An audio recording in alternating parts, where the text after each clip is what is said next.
Hello guys, welcome to Physio Vigyan. In today's lecture, we'll be seeing over what is doping and what are the common methods of doping.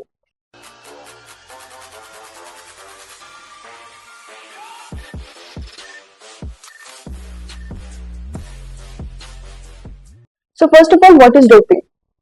Doping is a use of a potentially harmful substance which can enhance your performance in the game. So when an athlete takes a substance which can be harmful, right?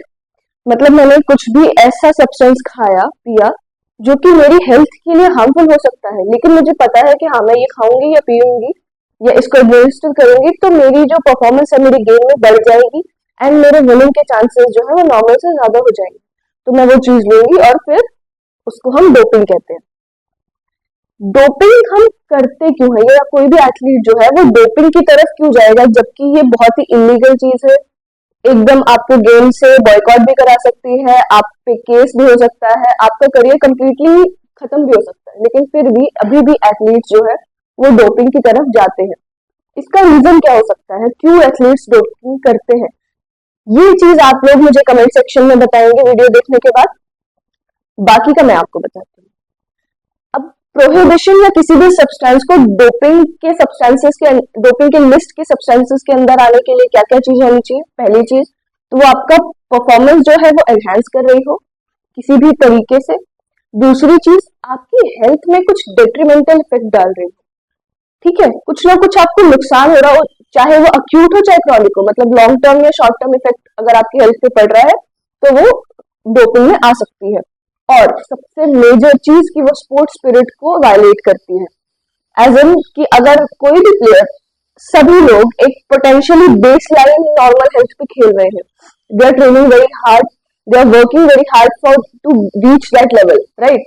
And आपने क्या किया, आपने एक substance लिया, आपने उतना train नहीं किया, आपको कॉन्फिडेंस नहीं था अपने ऊपर, आपने एक सब्सटेंस लिया और उस सब्सटेंस की वजह से आप उनके लेवल तक पहुंचे, उस लेवल तक पहुंचे या उनसे बेटर हुए जो कि मेहनत करके वहां तक पहुंच रहे हैं, है ना? और उसके बाद आपने क्या किया, अगर आप वो गेम विन भी कर लेते हो या आप वो मेडल लेकर के भी आ जाते हो, फिर भी वो स्पोर्ट्स स्पिरिट के अगेंस्ट जाता है या उसको वायलेट करता है। That is considered as cheating to the other players for working hard to get that medal. So common methods क्या होते हैं डोपिंग के? तीन तरह के जनरल मेथड्स पाए जाते हैं डोपिंग के। First is the blood doping, chemical doping and gene doping. जैसा कि हमने देखा कि डोपिंग किस लिए होती है, आपकी परफॉर्मेंस को एनहांस करने के लिए। तो ब्लड डोपिंग में क्या होता है, ऑब्वियसली मेरी परफॉर्मेंस कब एनहांस होगी, अगर मैं क्या करूं कि मेरा ऑक्सीजन सप्लाई जो है किसी तरह से बढ़ा दूं, तो उससे क्या होगा, मेरे सेल्स में ऑक्सीजन सप्लाई अगर बढ़ गया तो मेरी परफॉर्मेंस ऑटोमेटिकली एनहांस हो जाएगी, बढ़ जाएगी। क्यों? क्योंकि न्यूट्रिशन ज्यादा मिल रहा है, ऑक्सीजन ज्यादा मिल रहा है, मेरा जो फ्यूल है वो ज्यादा बर्न होगा, मैं ज्यादा अच्छे से काम कर पाऊंगी।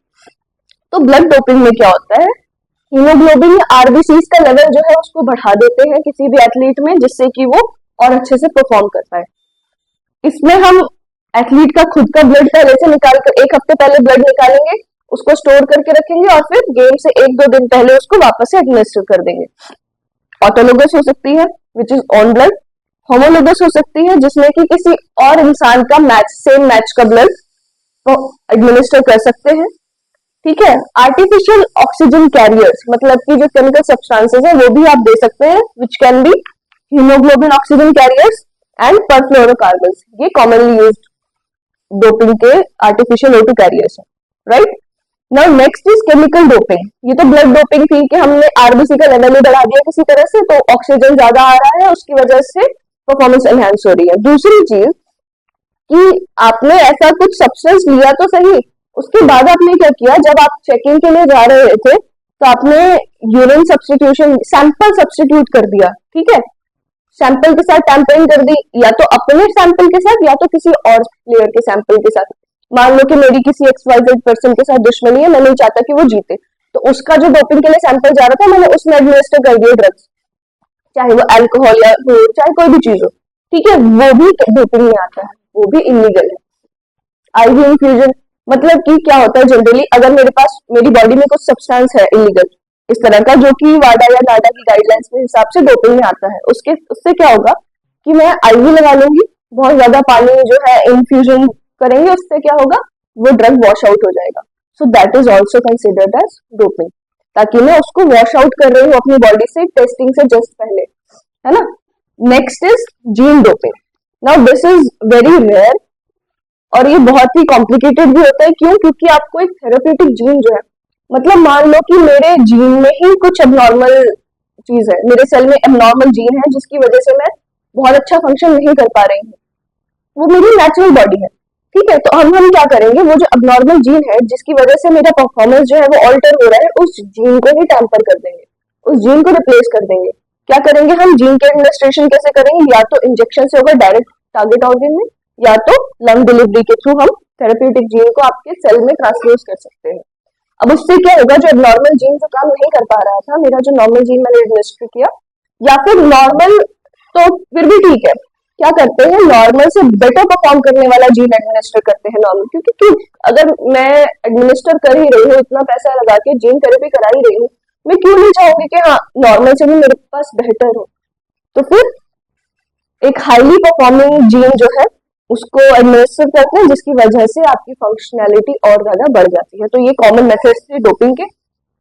हमने प्रोहिबिशन का क्राइटेरिया देख लिया। आप लोग नाडा और वाडा की गाइडलाइंस डोपिंग के लिए चेक कर सकते हैं ऑनलाइन जा करके, वो आपको परफॉर्मा मिल जाएगा। बची जो चीज की डोपिंग क्यों करते हैं वो आप लोग मुझे कमेंट सेक्शन में बताएंगे। Thank you.